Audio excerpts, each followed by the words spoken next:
Hello guys. तो चलिए हम लोग स्टार्ट करते हैं। आज हम लोग जीएसटी में आगे बढ़ने वाले हैं। ठीक है। तो सबसे पहले हम लोग ये जानेंगे कि अगर हम लोग के ऊपर कोई भी एक्ट एप्लीकेबल होता है तो हम लोग का कुछ इवेंट हुआ हुआ रहता है, इसके वजह से वो एक्ट हम लोग के लिए एप्लीकेबल होता है। जैसे समझ लो इनकम टैक्स। हम लोग जब तक इनकम अर्न ही नहीं करेंगे तब तक हम लोग के पास टैक्स कैसे लगेगा। तो हर एक्ट के लिए कुछ एक इवेंट होना चाहिए कि वो एक्ट एप्लीकेबल हो।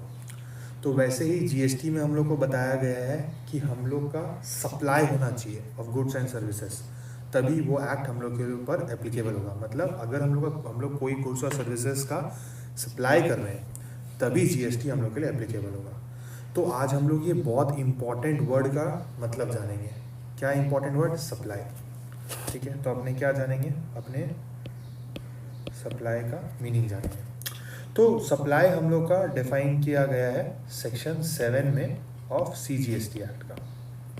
सीजीएसटी एक्ट का सेक्शन 7 में हम लोग को सप्लाई के बारे में बताया गया है। ठीक है। तो अगर हम लोग बेयर एक्ट देखें, तो ये देखिए, ये अपना है बेयर एक्ट। ठीक है। तो यहाँ अपने को ये देखिए, यहाँ बताया गया है कि सेक्शन 7 जो होता है ये सप्लाई होता है। ठीक है। तो अब जो सेक्शन 7 है वो 4 पार्ट में बांटा हुआ है। कितना पार्ट में? 4 पार्ट में बांटा हुआ है। 7(1), 7(1)(a), 7(2) और 7(3). ठीक है। तो इसमें से आज हम लोग खाली 7(1) के बारे में बात करने वाले हैं। देखिए, अगर ये देखिए,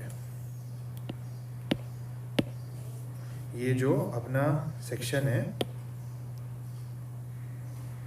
ये 4 पार्ट में बांटा हुआ है। 7(1), 7(1)(a),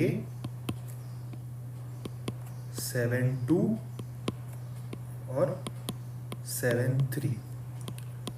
तो आज हम लोग खाली 7(1) के बारे में बात करने वाले हैं।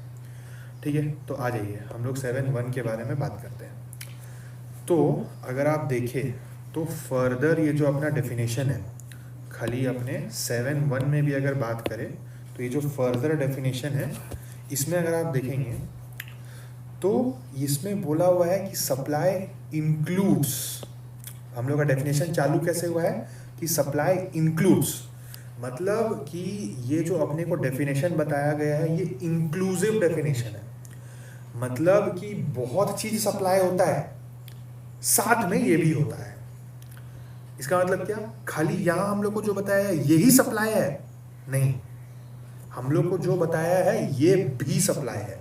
और भी चीज सप्लाई होता है लेकिन ये भी सप्लाई है। तो ये हम लोग को ये डेफिनेशन इंक्लूड से बोलना चाह रहा है। ठीक है। तो फर्दर ये जो 7(1) जो आज हम लोग पढ़ने वाले हैं, 7(1) वो 4 पार्ट में डिवाइड हो रखा है। ये देखिए, 7(1)(a), 7(1)(AA), 7(1)(b), 7(1)(c). तो ये टोटल 4 पार्ट में अपना जो 7(1) जो है वो फर्दर 4 पार्ट में डिवाइड हो रखा है। ये देखिए, हम लोग यहाँ आ जाते हैं वापस से। तो अगर हम लोग देखें तो ये जो अपना डेफिनेशन है ये फर्दर 4 पार्ट में डिवाइड हो रखा है। क्या बोले हम लोग? 7(1)(a), 7(1)(AA), 7(1)(b) और 7(1)(c). तो आज हम लोग खाली 7(1)(a) पढ़ रहे हैं, 7(1) पढ़ रहे हैं। तो 7(1) के अंदर 4 पार्ट है जो आज हम लोग कंप्लीट करेंगे। ठीक है। तो आ जाते हैं अपना डेफिनेशन में वापस से। तो देखो यहाँ पर 7(1)(a), अब हम A, और C बोलेंगे बस। ठीक है। तो ए में क्या बोला हुआ है? ए में हम लोग को कंडीशन बताया हुआ है कि क्या क्या चीज सप्लाई में इंक्लूड होता है। ठीक है। तो देखो सबसे पहले क्या बोला हुआ है यहाँ पर अगर हम लोग पढ़े तो all form of supply of goods and services or both. क्या बोला है? All form of supply of goods and services or both, such as sale, transfer, barter, exchange, licence, rental, lease or disposal. तो ये जो 8 ठुक है ना, ये हम लोग को खाली एक एग्जाम्पल दिया हुआ है, लेकिन ऐसे क्या बोला हुआ है, ऐसे हम लोग को बोला हुआ है कि सारा supply of goods and services, सारा, ये 8 खाली नहीं, ये 8 भी, मतलब और भी चीजें हैं, लेकिन ये 8 एग्जाम्पल में हम लोग को दिया हुआ है कि ये 8 चीज।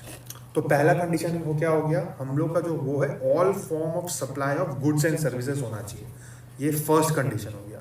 क्या कि सप्लाई ऑफ गुड्स और सर्विस होना चाहिए, ये फर्स्ट कंडीशन।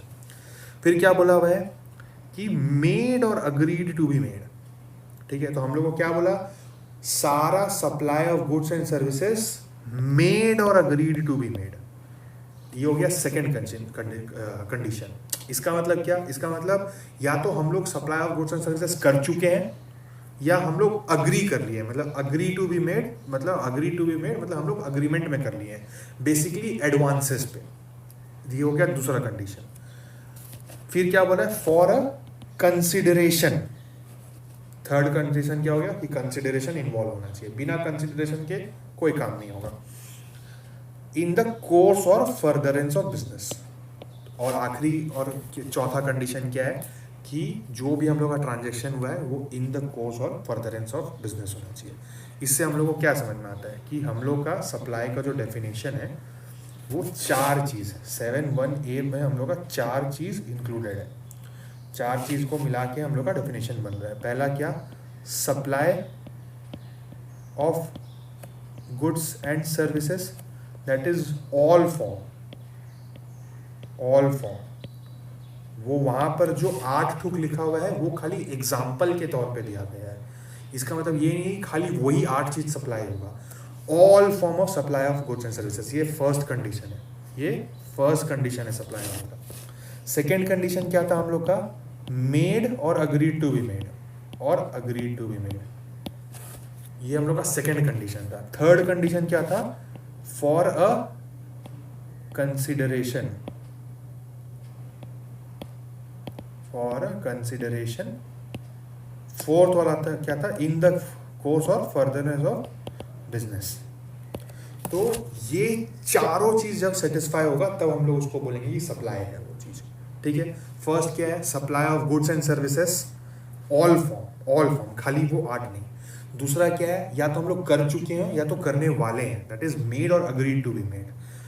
थर्ड कंडीशन क्या है, कंसिडरेशन होना चाहिए। फोर्थ कंडीशन क्या है कि इन द कोर्स और फर्दरेंस ऑफ बिजनेस होना चाहिए, ठीक है। तो हम लोग फॉर एग्जांपल लेते हैं, अब समझ लो फॉर एग्जांपल कि अब तुमको कोई ऐसे ही, तुम रोड पे चल रहे थे, तुमको कोई मिला, वो कुछ बोला कि आप मेरे को प्लीज़ कुछ खिला दीजिए, तो आप कोई दुकान से कुछ बिस्किट खरीदे और आप उसको खिला दिए। तो आप जो उसको दिए वो सप्लाई ऑफ गुड्स और सर्विसेज हुआ। हम लोग सप्लाई का डेफिनेशन के साथ देखते हैं कि वो क्या हुआ, वो गुड्स में कवर हुआ, आप उसको गुड्स दिए, कोई दिक्कत नहीं, तो पहला कंडीशन सेटिस्फाई हो गया। आप दिए मतलब मेड और अग्रीड टू बी मेड, तो सेकंड भी हो गया। लेकिन आप उससे कोई कंसिडरेशन लिए हैं क्या, नहीं ना, तो ये यहाँ पर सेटिस्फाई नहीं हुआ। और आप कोई बिजनेस कर रहे थे क्या उससे, जो आप ट्रांजेक्शन किए, तो ये भी कंडीशन सेटिस्फाई नहीं हुआ। तो वो जो ट्रांजैक्शन हो गया वो सप्लाई नहीं हुआ, वो सप्लाई नहीं हुआ। तो अगर जो चीज़ सप्लाई ही नहीं हुआ तो उस पर जीएसटी ही नहीं लगेगा, तो इसीलिए वो जो ट्रांजैक्शन हम लोग अंडरटेक करते हैं उसमें जीएसटी नहीं लगता है। हम लोग फॉर एग्जांपल दूसरा एग्जांपल लेते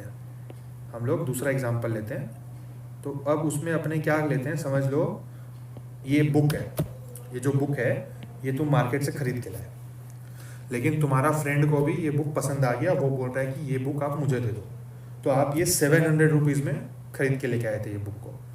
तो आप क्या किया, आप ये बुक को दे दिए वो फ्रेंड को, और वो फ्रेंड से 700 रुपीज़ ले लिया। तो ये बताओ सप्लाई होगा कि नहीं, चलो आओ देखते हैं। तो देखो supply of goods and services हुआ, हाँ हम लोग गुड्स दिए, बुक दिए, ठीक है, तो पहला कंडीशन सेटिस्फाई हो गया। अब दूसरा कंडीशन मेड और अग्रीड टू बी मेड, ये भी सेटिस्फाई हो गया, भाई हम लोग दिए हैं उसको। तीसरा हम लोग कंसिडरेशन लिए क्या, हाँ हम लोग 700 रुपये लिए उससे, तो ये कंडीशन भी सेटिस्फाई हो गया। लेकिन ये हम लोग का कोर्स और फर्दरेंस ऑफ बिजनेस में था क्या ये ट्रांजैक्शन, नहीं, तो इसीलिए इसमें जीएसटी, ये जो ट्रांजैक्शन है इसमें जीएसटी नहीं लगेगा। तो ऐसे ही बहुत सारे एग्जांपल्स हम लोग और बात करेंगे, लेकिन हम लोग अभी एक बार डेफिनेशन में आगे बढ़ते हैं। तो हम लोग बेसिकली ये समझते हैं कि ये 4 कंडीशन जहाँ फुलफिल हो जाएगा वहाँ पर अपना वो सप्लाई माना जाएगा। इस सप्लाई माना जाएगा तभी उस पर जीएसटी लगेगा कि नहीं, हम लोग उसमें आगे बात करेंगे। अगर कोई चीज़ सप्लाई नहीं है तब तो उसमें जीएसटी नहीं ही लगेगा, बात खत्म। तो हम लोग को 7(1)(a) समझ में आया कि ये 4 कंडीशन फुलफिल होने से हम लोग का वो सप्लाई माना जाएगा 7(1)(a) के अंदर।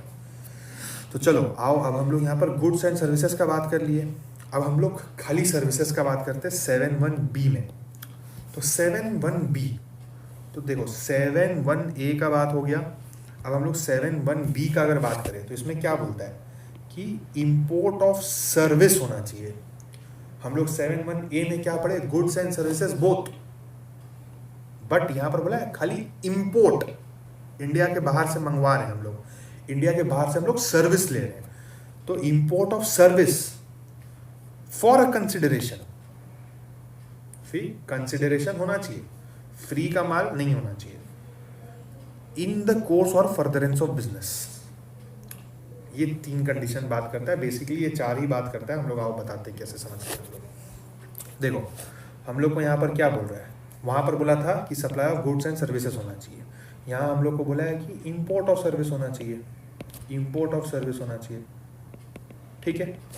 और made or agree to be made तो होना ही चाहिए, यहाँ बोला नहीं गया है ये, लेकिन हम लोग डीम्ड कर लेते हैं कि हम लोग तो सर्विस लिए हैं, इंपोर्ट किए हैं तो लिए ही है ना सर्विस, तभी तो, ठीक है। तीसरा बोला है फॉर अ कंसिडरेशन, कंसिडरेशन तो होना ही चाहिए भाई, बट यहां पर बिजनेस नहीं बोला है, यहां पर बिजनेस नहीं बोला है। तो यहां पर फर्स्ट केस में और सेकेंड केस में डिफरेंस क्या है कि यहाँ पर बिजनेस भी होना चाहिए था, in the course of furtherance of business, यहाँ पर वैसा कुछ नहीं बोला है। प्लस यहाँ पर हम लोग खाली इंपोर्ट ऑफ सर्विस का बात कर रहे हैं, खाली इंपोर्ट ऑफ सर्विस का, बट यहाँ पर हम लोग गुड्स और सर्विस दोनों का बात कर रहे थे। तो ये बेसिक डिफरेंस है ये दोनों पॉइंट के अंदर, समझ में आया। तो फॉर एग्जांपल हम लोग लेते हैं 7(1)(b) का हम लोग एग्जांपल लेते हैं कि समझ लो कोई एक फॉरेन में कोई कोचिंग क्लासेस चल रहा है, कोई टीचर पढ़ा रहे हैं, हम लोग यहाँ इंडिया में बैठे हैं। तो अब हम लोग इंडिया में बैठ के उसका कोचिंग का सर्विसेज अवेल कर रहे हैं, तो वो इंपोर्ट ऑफ, तो उसमें जीएसटी लगेगा कि नहीं, वो सप्लाई है कि नहीं, हम लोग उस पर बात करते हैं। और जीएसटी लगेगा कि नहीं उस पर भी बात कर लेंगे। तो देखो सबसे पहला कंडीशन वो इंपोर्ट ऑफ सर्विस है, हाँ है। सेकेंड हम लोग ले रहे हैं उससे सर्विस, हाँ ले रहे हैं। क्या हम लोग उसको पैसा दे रहे हैं, हाँ पैसा दे रहे हैं। लेकिन बिजनेस वाला चीज़ चेक ही नहीं होगा, मतलब हम लोग तो स्टूडेंट है, हम लोग तो इसीलिए सर्विस ले रहे थे, ये हम लोग का कोई बिजनेस थोड़ी है। तो ये पॉइंट अगर यहाँ पर चेक होने का होता अगर, तब ये सप्लाई नहीं माना जाता। लेकिन एज यहाँ पर हम लोग को बिजनेस बोला ही नहीं गया है, इसमें हम लोग को बोला गया है कि बिजनेस नहीं है, कुछ होगा नहीं होगा तो भी चलेगा। तो इसीलिए हम लोग का वो जो हम एग्जाम्पल लिए उसमें वो सप्लाई माना जाएगा, उसमें जीएसटी नहीं लगेगा क्योंकि वो एग्जाम्प्ट है, वो हम लोग बाद में पढ़ेंगे। लेकिन अगर एग्जाम में आया कि वो सप्लाई माना जाएगा कि नहीं, तो हाँ वो सप्लाई माना जाएगा, वो एक वैलिड सप्लाई है, वो 7(1)(b) के अंदर आता है, ठीक है। तो 7(1)(b) भी हो गया। अब देखो 7(1)(c) का अगर हम लोग बात करें, 7(1)(c) का अगर हम लोग बात करें, वहाँ जगह नहीं है तो इसलिए मैं नीचे लिख रहा हूँ। 7(1)(c) क्या बोलता है, हम लोग का 4 कंडीशन था हर जगह, तो यहाँ पर भी देखते हैं हम लोग कौन सा फुलफिल नहीं हो रहा है। इसमें क्या बोला है, इसमें हम लोग का बोला है सारा चीज होना चाहिए, ठीक है। यहाँ पर हम लोग का कंसिडरेशन मिसिंग है कि अगर कोई चीज का सप्लाई हुआ है और उसका विदाउट एनी कंसिडरेशन भी हुआ है, ऐसा कोई स्पेसिफाइड 4 चीज है, ऐसा स्पेसिफाइड, वो हम बताएंगे, वो जब हम शेड्यूल के अंदर जाएंगे तब हम बताएंगे। तो इसमें बोला हुआ है कि activities specified in schedule made और अग्रीड टू बी मेड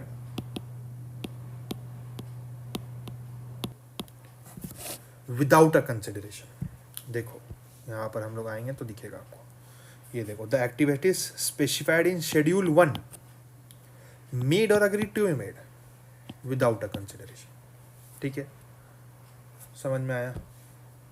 तो ये हम लोग समझ लिए यहाँ पर 7(1)(a), 7(1)(b) और 7(1)(c), हम लोग तीनों चीज़ समझ लिए हैं।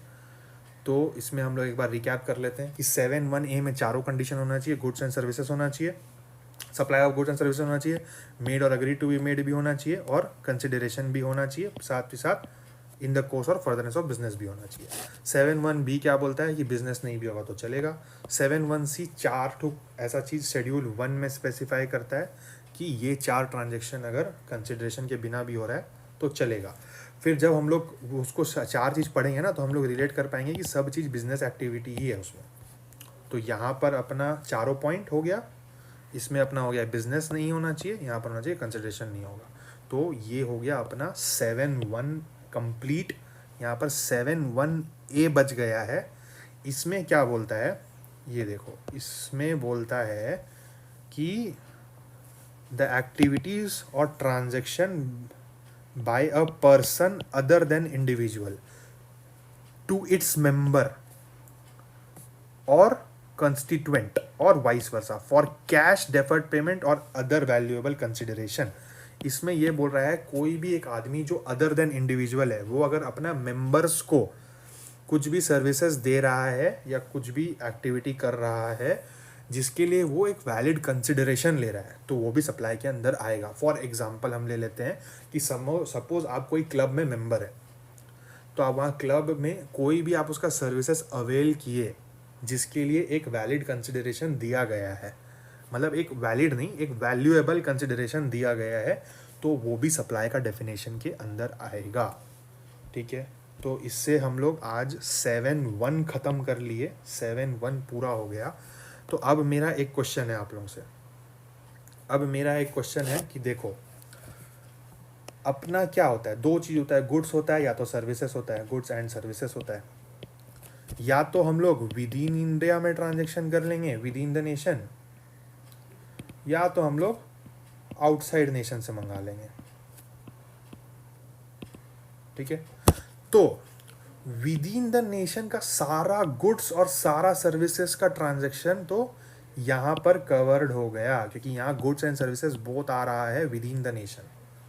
ठीक है, अब जो हम लोग मंगवा रहे हैं, इंपोर्ट कर रहे हैं, तो यहाँ तो खाली इंपोर्ट ऑफ सर्विसेज कवर हुआ, आउटसाइड द नेशन से मंगवाने में तो खाली सर्विसेज कवर्ड हुआ,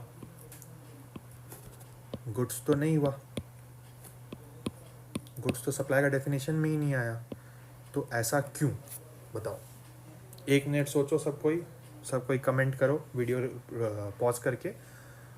और अब किसी को नहीं समझ में आए तो सुनो, देखो क्या होता है ना कि जो गुड्स का इंपोर्ट होता है, जब इंपोर्ट ऑफ गुड्स होता है तो उसमें कस्टम्स लगता है, कस्टम्स एक्ट लगता है, तो इसीलिए वो सप्लाई का डेफिनेशन के अंदर कवर्ड नहीं है इंपोर्ट ऑफ गुड्स। क्योंकि अगर सप्लाई का डेफिनेशन के अंदर इंपोर्ट ऑफ गुड्स कवर्ड हो जाएगा तब तो उसमें जीएसटी लग जाएगा, लेकिन उसको हम लोग जीएसटी लगाना नहीं है, हम लोग कस्टम्स लगाते हैं, तो इसीलिए इंपोर्ट ऑफ गुड्स का डेफिनेशन हम लोग का कवर्ड नहीं है। तो चलो आज के लिए बस इतना ही, तो मिलते हैं नेक्स्ट क्लास में। Thank you.